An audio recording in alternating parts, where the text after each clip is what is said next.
天顶慢慢的升空，点亮新北宾客夜空，顶头有写满满的这个愿望，希望讲伫这一天拢会使圆满。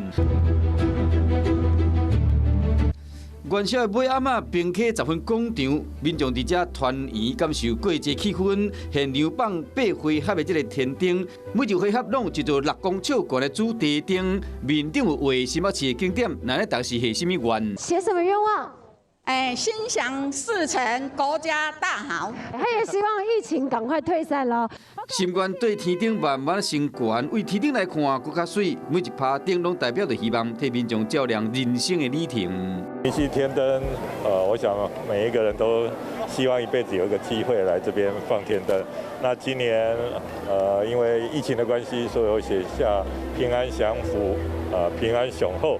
几百趴天顶做伙放，嘛替2022年展开新年的新希望。